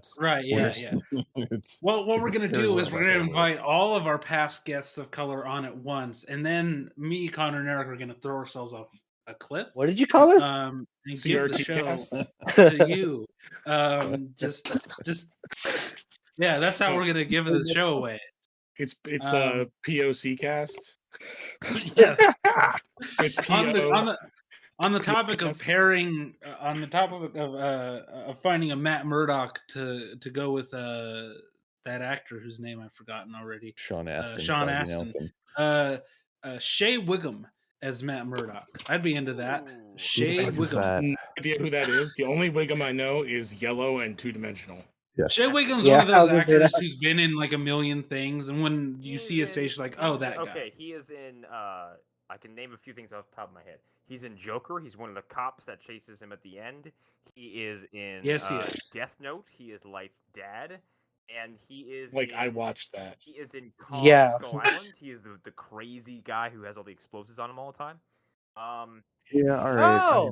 Oh, okay. Looking at some of his more recent pictures, he's looking his age. Like, yeah, I don't think a 50-year-old Daredevil could work. I don't know. I'm That's saying just marrying him with Sean Astin. If we're going if we're going down that line of, if we're gonna do that, just bring back Affleck. Yeah, I wouldn't because then you just bring back Favreau too. Just bring back Favreau. I don't care if he's already foggy or not foggy. I feel like Favreau would just play him as happy. Happy, yeah. I don't care if he's already happy. Bring him back as both. Have him meet each other on screen and be like, "Hey, you look familiar." And then one of them turns into a pile of gelatinous goo like Time Cop. Yes, exactly. What a movie to reference. Just bring them both back. There's no reason not to bring them both back. We live in the multiverse now where it's fucking, it's Patrick Stewart is fucking back. Everybody's back. So yeah, why not? Well, it's who can play a good Daredevil? Fucking Steven Seagal. I only would want that just to see how he would. How often they could find a way to have him sit. I would like to know how many animals they'd have to kill to make that suit. I saw. How do you find a stunt double for that? I saw a clip from some Steven Seagal movie where Mike Tyson was in the movie with him. Oh, Mike Tyson, China salesman. Mike Tyson is born to play an action star, and Steven Seagal had to have like cinematic miracles done to make it look like he was even there with Mike Tyson. Like Tyson. So Connor, you said you saw a movie, but what you saw was Russian propaganda. No, it wasn't a movie. It was a fucking clip. Okay, it was just a clip. Yes. Tyson is like a believable action star even at his age, and like throws like some really convincing looking like movie punches. And Steven Seagal has to have like every favor a camera can do for him to make him look like he's even physically there. I don't want to be this, but like you're comparing Steven Seagal to literally a world-class athlete, even though he's old. He was an actual world-class athlete. Actors and having screen presence and like being and fit and having a presence, and like Tyson is so fucking good in that one scene I saw him in. And Steven Seagal, who's been Mike Tyson is a convicted rapist. Like I don't give a fuck about he did not that I'm not that I'm the one forgiving or forgetting, but like he did serve his time. People, whatever. There are many accusations against Steven Seagal, so yeah. So yeah, there are. But it just. The only thing I wanted to add was I wonder, like, if Steven Seagal was Daredevil, as was it you, Leo, who pointed out that one? Eric once again going against Mike Tyson. What's that? Going against Eric Mike Tyson? Again, yeah, against he was like he's just as bad. Oh, you're a robot again. Yeah, Leo's gotten the virus from Connor. But what I was going to say is, just to touch very briefly on the CW as well, I would love to see how many scenes they would have Daredevil in the full suit with Steven Seagal's ponytail sticking out the back, sitting down at a table, because I feel like he would just be like Joe from Flash. Just they would find new ways to have him sitting in different positions in the outfit. He is leaving that show. Is he old? What happened? Joe? So like there's a whole he's like 50s. He's in his 50s. And so like every time they filmed him, he was just sitting down looking like just old and tired. Dude, he was in his like 40s when he did Law and Order. There was a reveal of like they found some room and Joe's asleep, and you're like, Joe, what are you doing here? He's like, great, you found it. And like apparently like his this is my nap sleeping in some room in Star Labs like whenever he wasn't around like the entire time. Joe, did you have like well, I don't newborn? want to talk about CW. I don't want to talk about CW. No, I don't want to talk about CW. I will While say we're fan casting Daredevil things that are impossible, Brett Gelman as Foggy. Why not? That's the Daredevil I want to see. Brett Gelman is a giant. That's why not. I love he's well, no, he looks huge, and the actor playing the Russian plane driver, he looks a lot like fucking Pink Panther. The pilot? Yeah, the pilot. What's the fuck is the actor's name? From fucking Doctor Strangelove and shit. He looks a lot like that guy, and their chemistry is Benedict weird. Cumberbatch? The way that he's, yeah. What? Benedict Cumberbatch? Who? No. I will reach through the microphone. You. I have no idea what's going on at this point. Yeah, I don't know either. I was gonna say, if you really want to get I into got Steven it. It Seagal, took me a second. there is what do you call it? Shit, now I can't remember the podcast. Hustlers, what is it called? That's the last podcast show. Just keep proving my theory about this being the old man podcast. Oh, Fraudsters. They did a whole series on Steven Seagal. They did a whole series on Steven Seagal as a race hustler, and it was really good. It was like 4 episodes. So that's cool, but what's the weather going to be like tomorrow? Where's everybody going for breakfast? I don't like the way this movie. You need to get the corned beef hash like just real crispy, but it's still kind of moist my inside. Legs hurt. My ankles hurt in the morning when I wake up. My it's gonna rain. No. My wrists are aching. I can't relate. Wow. What's CW? I don't know. To go back to the show, I thought that what's his name was one, but I never thought he was Vecna. I thought we were going to reveal that like all the shit from season 3 of him absorbing people, like Vecna was like an evolved form of the mind flayer. Yeah. I thought that's where it was going.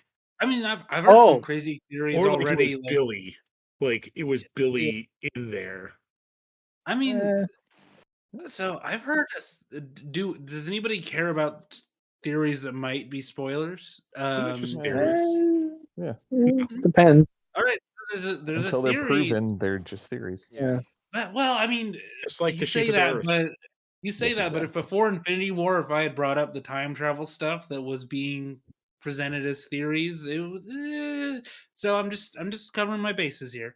There is a suggestion that Vecna has the ability to change or alter time, and that there might be a time travel situation going on in season 5. They've already established that. Yeah, they established that they're in the past. That it's where they are is the day where Will went over. Yeah. That's kind of like the last time. Some reveal.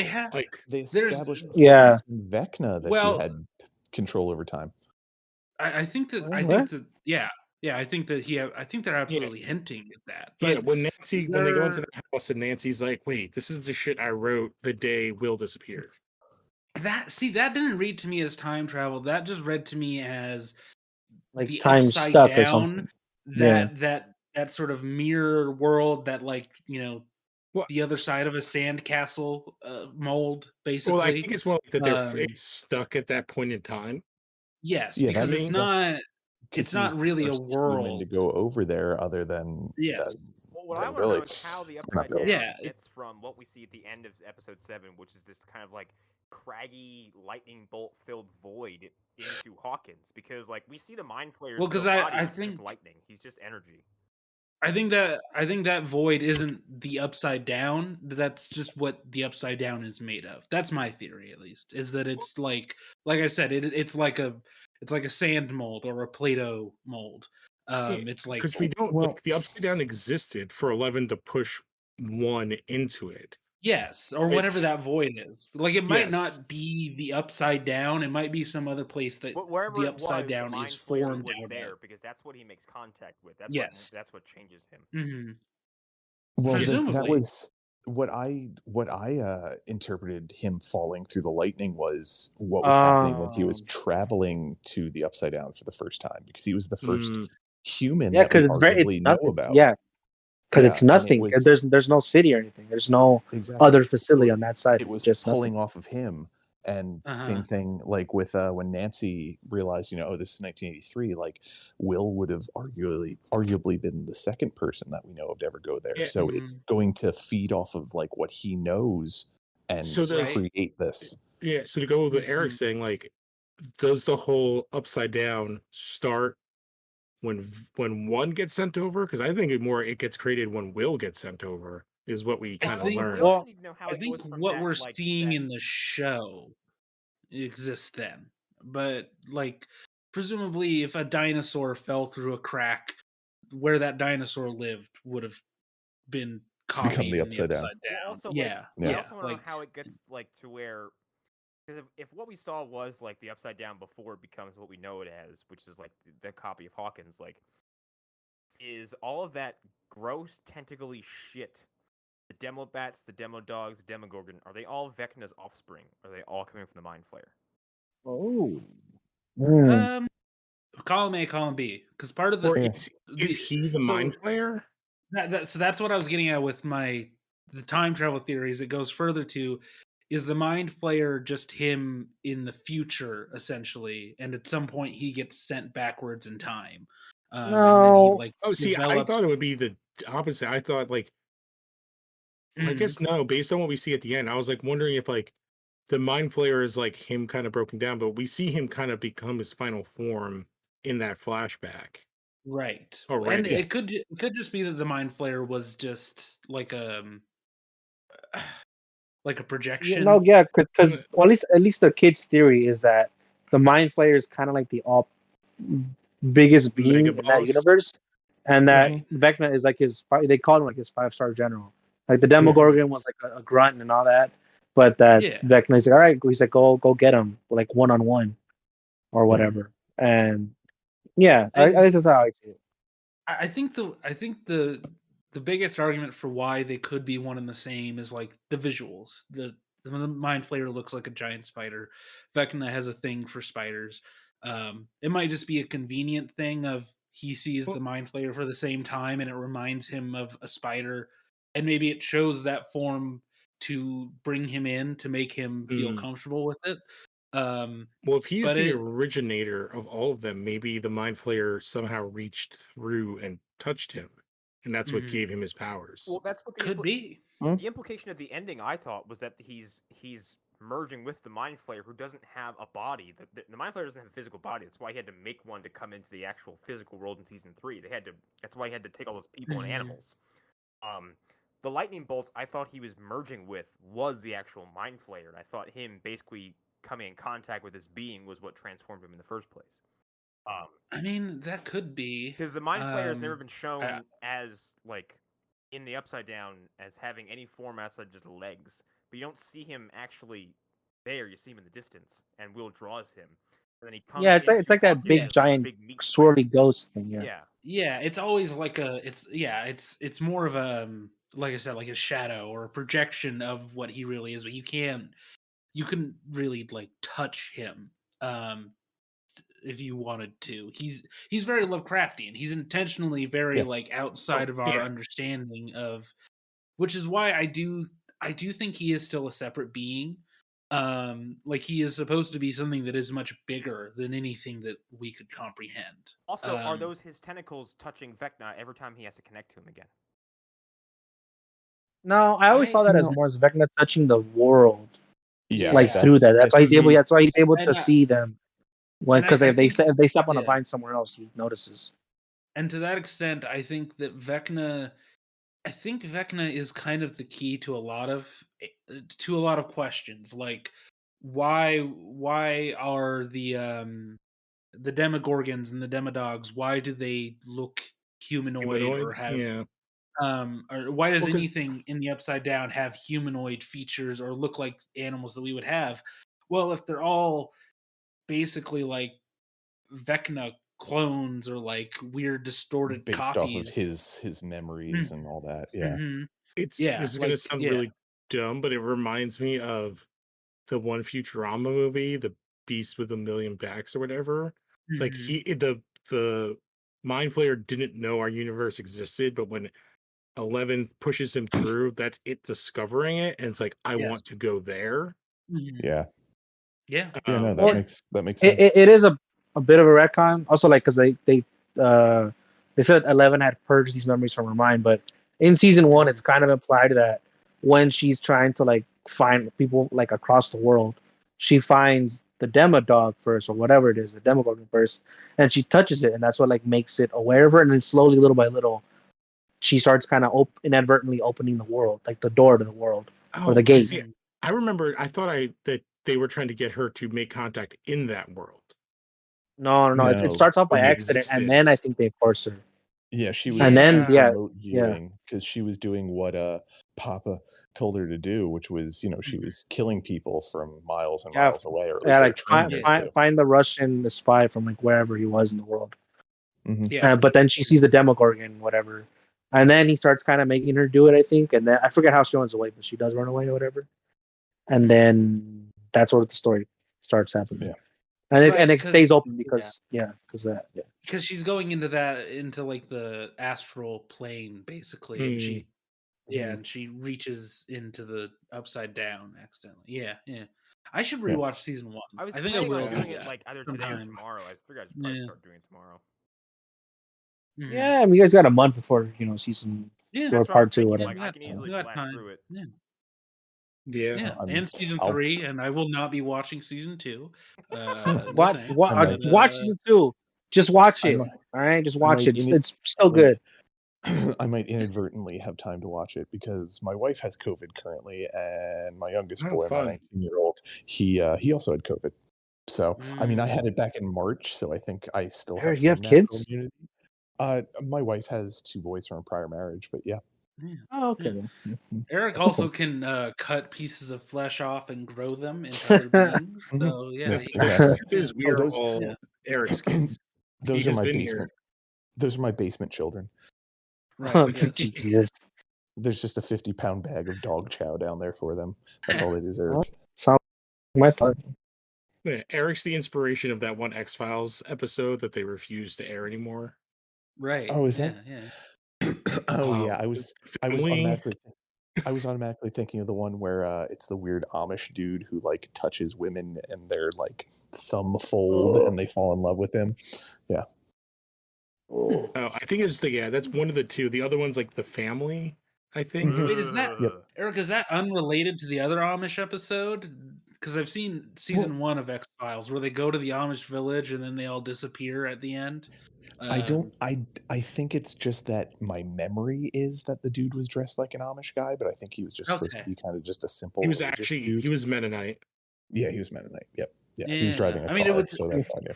It would still make sense if he was, because it would tie together to the larger alien lore in that show. So it's also separate from the episode where the guy could shrink and crawl people's asses and punched them from the inside. Hey, speaking of that, have any of you checked out the new season of The Boys yet? No, but no, not yet. Although I heard about what he did. Yeah, there's some things that close to what people suggested Ant-Man should do to Thanos. I want to get into The Boys, but they keep every time they premiere, it's like, oh, here's the first 3 or 4 episodes. That's too much. That's too much in one sitting.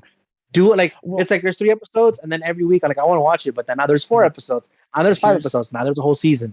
Here's an amazing thing: is you can watch 1 episode at a time. You don't. No, because watch them all. No, because then everyone's like, oh, we're gonna do the recap. We're gonna do the review of the first 3 episodes. Like, I don't want. Right.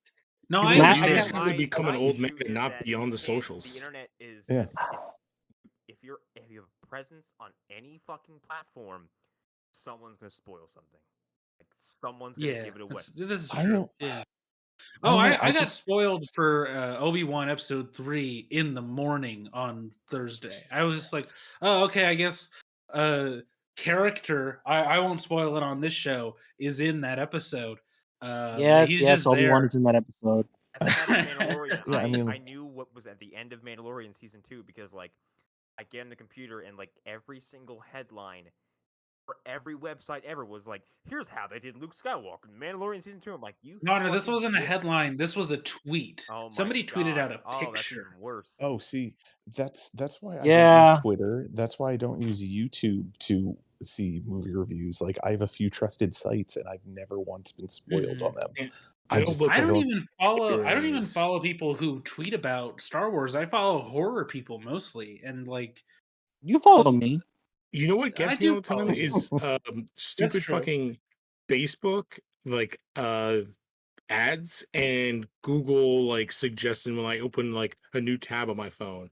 And it has, those like, are the worst ones. Those are because it's all like fucking screen right now. I'm like, I don't go to these sites ever. Why are these in here?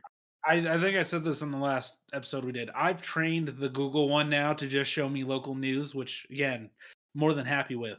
But no, Facebook ads, that's where I get it a lot, where it's like, oh, this thing, it's like if I had seen this 2 hours earlier, it would have been it would have wrecked everything for me. It was just been like, Arlen, I want to know what local news is for you. Huh? Local Arlen, news? I want to know what local news stories are happening right now. For you. People trying to build methadone clinics in the valley, and that's getting pushed back because we can't let these people recover from their drug habits. That would be good, and we can't have that. You're worried about the border crisis? Our mayor, she is the like the news lady in your town who has like been around for a long time. That's her. She ran for mayor because apparently our local news station became too woke for her, so she had to run for mayor because she couldn't get jobs in news anymore because she was too old, according to her. And now she does the Trumpiest shit that you can possibly imagine all the time. I wasn't wrong when I said she's trying to address the border issue. I would like to sit all of the people down who use woke in a pejorative way and have them just learn the history of where that word actually came from, and how many of them would be aghast at the idea that they're using African American vernacular. Like none of them seem to understand the etymology of that phrase of staying woke. Like it just I don't understand how that happened. I don't understand. Well, that happens all the time. What are you talking about? It happens all the time. You're shocked that people are unreasonable and uneducated? Well, no, but just the fact that arguably these people would be terrified to be in the same room as a black man, and they're using like vernacular that had its origin within the black community, and it's bizarre to me that these people don't understand that. Black people black people right now are just like listening. If they listen, are just like, yeah, Eric, we know that happens all the time. Oh, I know. It's just you say I know. But it's Izza's gonna DM you. Izza's gonna DM you. But that is the one thing that, like, I understand there's a lot of stuff because I think it was Paul Mooney who said, like, everybody want to be an N-word, but nobody wants to be an N-word. Oh, like, and that's stealing black culture, Yeah, exactly. The strip mining of black culture. But it's ridiculous to me that these people don't understand this. I don't know. Because I'm not used to hearing many other words that I know the etymology of that get used by like white conservatives that much. Yeah, this is also the group that thinks anybody gives a shit that they say "Let's go, Brandon." Like anybody on the left is like, "Oh my god." Oh, my stars and garters! Like, oh, I'm so the same people that listen to Rage Against the Machine and think it's somehow applicable to their issues. I can't believe in 2022 Star Trek has finally gone woke. That was every time I read that headline, my brain hurts a little bit. I'm like, what the fuck are you fucking talking about? It's like saying that the current Planet of the Apes movies have gone woke. It's like, did you not understand Planet of the fucking Apes? Did you not? What? Did you not get what those movies are about? Yeah, I've seen that article too. Not as much as the Star Trek one, but I can't even. Well, I'm more curious who's talking about Planet of the Apes at this point. I haven't heard anybody say anything about Planet of the Apes in quite a while. It was such a good trilogy. What a great trilogy that is. I love that. It's a perfect trilogy. It's my favorite modern trilogy.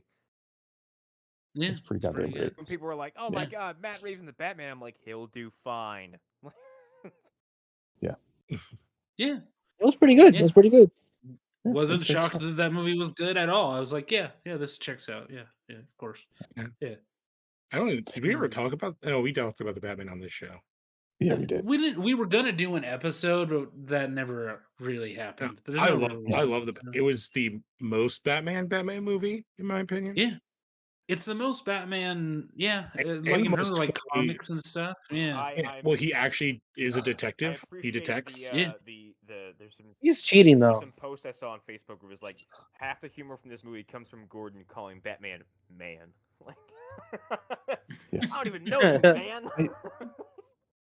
I'll say what Gotta go, I said man. last time we talked about it.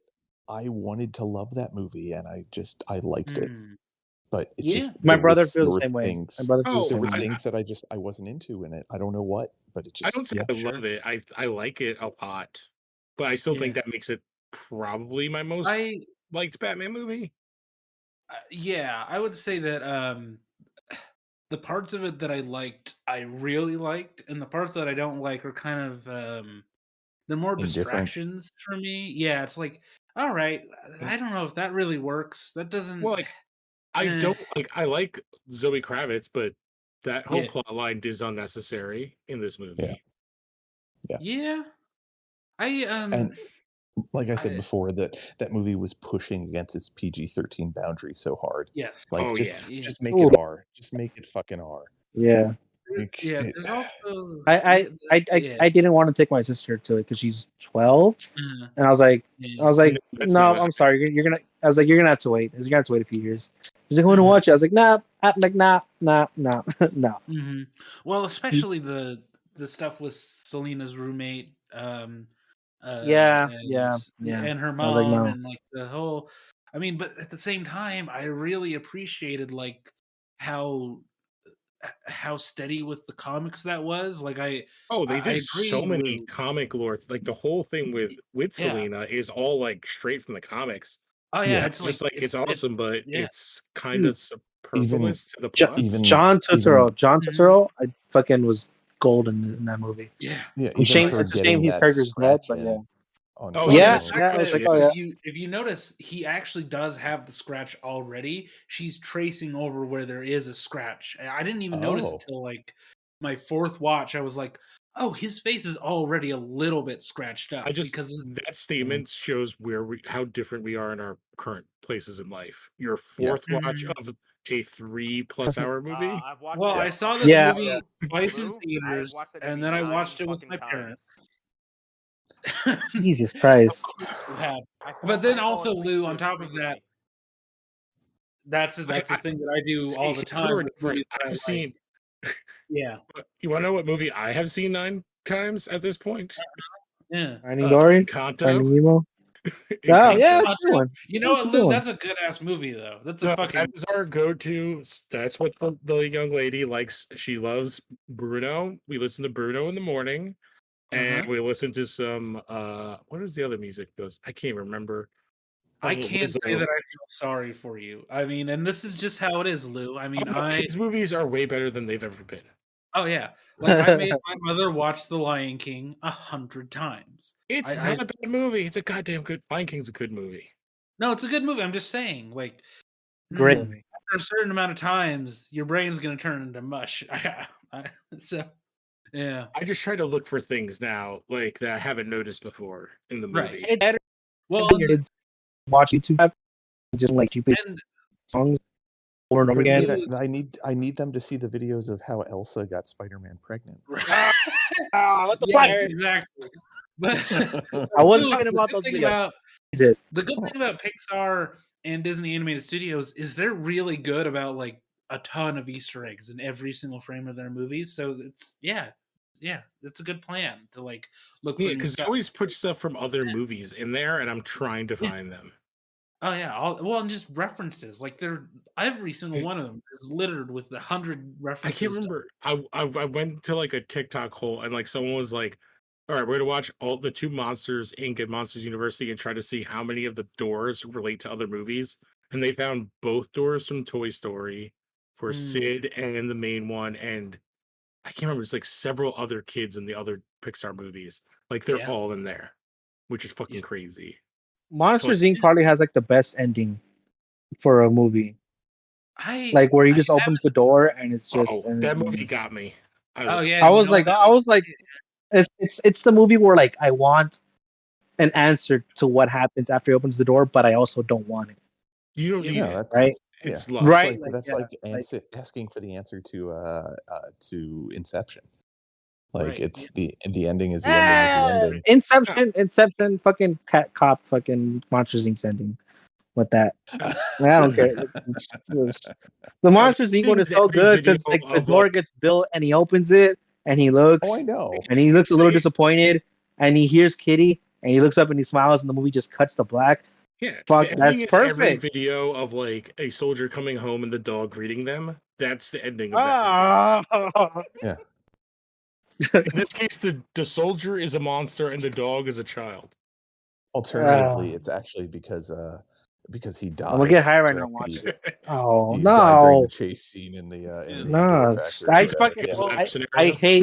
I hate those theories all the fucking time. What is just like you hate edgy kid show theories like how SpongeBob is like takes place in like a nuclear it takes place in the Bikini Atoll where they did nuclear testing and like Squidward killed himself and some shit. He doesn't want to hear about how Finding Nemo 2 is just Drive, but with Finding Nemo. Well, Leo, alternatively, what he's seeing when he opens the door is actually her many, many years in the future.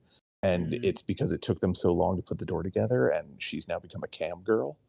And that's why she's saying kitty. She has ears on and she's just like has her hands bent over and like making licking sounds. Yeah, exactly. Yeah. Somebody just gave her $50 to do that. So somebody, and we all know who that tall person is. Watching in the background. Yeah, she's dressed. You guys just ruined. You decided to do this to yourself. You know what show you What was it? Yeah. She's in a you know where you are. There's a tall boy dressed in blue fur. Stop it. What other endings did you really like in kids' movies that I can ruin? I'm running out of energy. Yeah, I think we should wrap. Oh, are you? Okay, yeah, sure. Yeah, I think we should guess wrap. some of the Morbius fucking goddamn cocaine that Hunter got. Whatever that shit what? Is, Nitro Boost, what? whatever bullshit. He got like the Morbius G Fuel. Yeah. It's really amphetamines. Like it's that's what that shit is. But he needs to you drink them. You don't smoke them. You drink them. They're not meth. No, you snort them. To the brain. The brain blood barrier faster. Okay. Oh, that makes sense. Well, using that argument, couldn't I just have somebody apply a paste to my butthole? And that would work even quicker. Right, and that's the show, it would. Welcome to our 100th episode. Yeah. Well, butthole just goes to your heart, like the bloodstream, but sniffing it does go to your brain. Well, no, this is a fun side story. This was something Warren Ellis used in one of his comics, but some alcoholics have like severely fucked up throats from drinking for years and years. So the way that they get alcohol into their system is butt chugging. Didn't John Cena do that in some movie? Yeah. Probably. It was just like. Was that before or after he got his hair redone? I don't know. I don't even know John Bond that. He has fake hair. Oh, it's ridiculous. Okay. It was cool. It was a scene like he's doing it. I think the guy dare him to. You are. So you pretend like you have been hacked. Oh no! Didn't someone get hugely cast in the next Fast movie? Brie Larson. Yeah, Brie Larson. Brie Larson's gonna be in that shit. Yeah.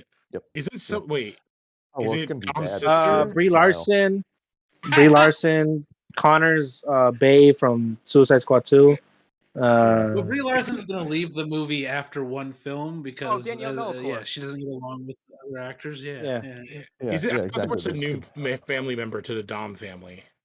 I just want someone to Photoshop Connor and Danielle Melchior and their rat children. Oh my god. Man, that'd be No, great. Brie Larson's gonna leave because, like Arlen said, she's gonna have a video where it looks like she's bothered by one of Mad her at co-stars. everybody? Yeah, exactly. Even Yeah. though it's just I found it. them Rita acting. Moreno is supposed to be Dom's mom.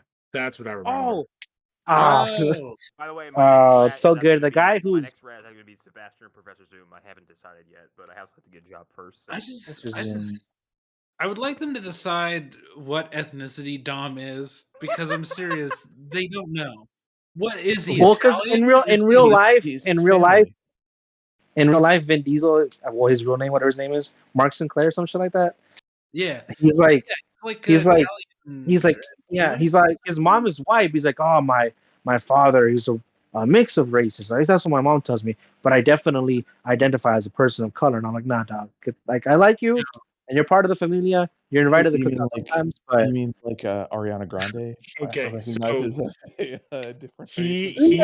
I think he suffers from Quentin Tarantino syndrome because I'm looking at his wiki. His stepfather was African American. Oh, fuck. There you go. There it is. Yep. Yeah. I'm just imagining him trying to.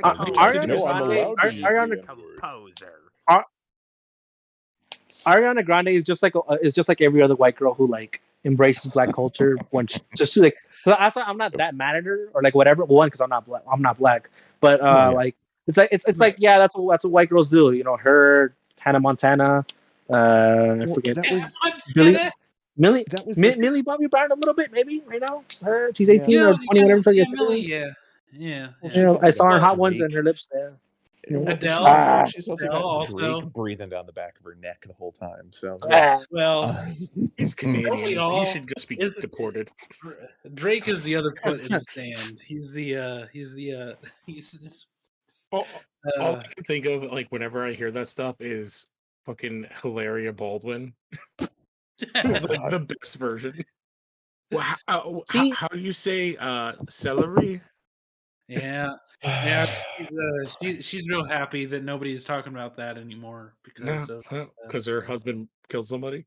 Yeah. God. Yep. God. All right, let's wrap. Yes, let's do that. I guess I'll do plugs probably because I have them. We got a new episode of the other show that's coming out as soon as I edit and publish it. So listen to that. Me and other Eric caught up on some Marvel thoughts. We're also very, very mean to Obi-Wan, and I think it deserves it so far. What? Yeah. I'm gonna reach to the microphone. Yeah. No, we're very fair. I would say. I'm joking. Okay. Have you finished James Bond yet? No, we're getting close though. We only have 3 movies left, so yeah. Oh, so that's like 12 years worth of recordings. Yeah, by the time you're done, your podcast can vote. Right.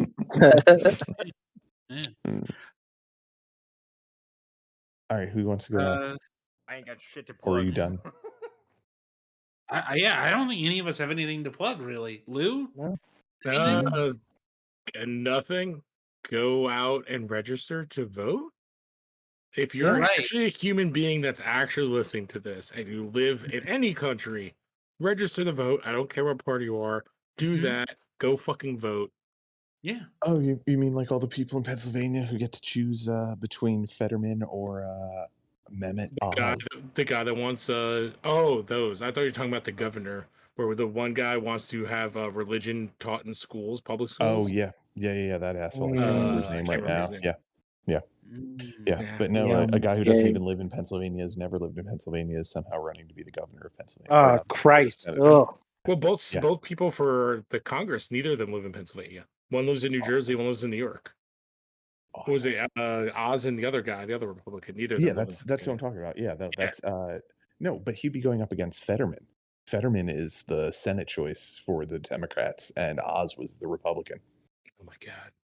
Yeah. We live in a society. Joker 2, baby. Yeah. A movie that's coming out because David Zaslav really enjoyed what he was doing artistically. That's why there's a Joker 2. Yeah. It doesn't have anything to do with all the money it made. Starring Punchline, the other girlfriend from the Joker. I just made it up, but I would not be surprised if that's actually real. No, they'll try and introduce Harley Quinn in it somehow. Guaranteed. Yeah. I don't know if they can pay Margot Robbie enough. Oh, no, I'm not saying she'll be in it. No, Lou, they'll go back to the source material of that first movie, which is Taxi Driver. I thought you were going to say the source material of Harley Quinn. I was going to be like the cartoon. No, she's going to be 13, and she's going to look a lot like Jodie Foster, and she's going to they'll do that. They'll 100% do. I guarantee it, because Todd Phillips is bad and a hack. That's where I'm conflicted though, because he did that Gigi Allen documentary, and he also did the one about fraternities for HBO, and those were both really good. I'm sure they are. Because how hard is it to make a Gigi Allen documentary? No, it was. As somebody who claims to be a punk, as he does, I understand him being able to do a good punk documentary, but he did the Hangover films. He's not a punk. He made one good Hangover movie. No. Yeah, talk about, he got Mike Tyson's acting chops right on screen. Hangover 3 might be the most punk movie ever made, actually. You watched that? I thought never everybody watched that. I never heard of anyone watching it. Finish it, but that's how aggressively punk it is that I couldn't finish the film. I was like, "What movie was this?"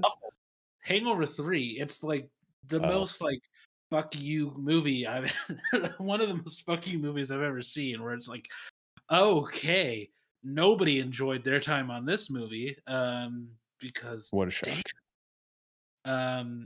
Yeah, they were the really great out of number 3, Obama dunking on Zach Galifianakis and his first. I've never gotten around to that one yet. I've seen most of them, but there's a few that I just. Well, I'm gonna spoil it, but he's all like, Zach is like, "Hey, Mr. President, why don't you run for a third time?" And he's like, "Well, they made 3 Hangover movies, and the last one didn't come out so good, did it?" And then I think he's like, he legitimately is like, the next question. Like he stops him in his tracks. He's like, "What the fuck?" That's awesome. Yeah. That's great. Number 1 Glizzy Guzzler. I guess with I love that tweet. I love that tweet. That's so. I love those set of tweets. He's the throat goat. Obama's no. Trump is the throat. Oh, God. No, we don't know. There's Nancy Reagan. Oh God, this has been our 100th episode. You know what?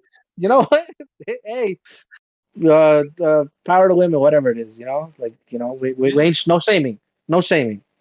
Right? Yeah. Joe Biden is opening the Nancy Reagan Library. All right, let's leave. Let's get out of here. Bye. I don't have any. Rip Ray Liotta. Miss that guy. Goodfellas. Watch it. Oh yeah. R.I.P. Yeah. Watch The Northman and Top Gun Maverick in theaters. I just want to keep talking so Arlen can never get rid of the robots. I'm just. All right, this is over.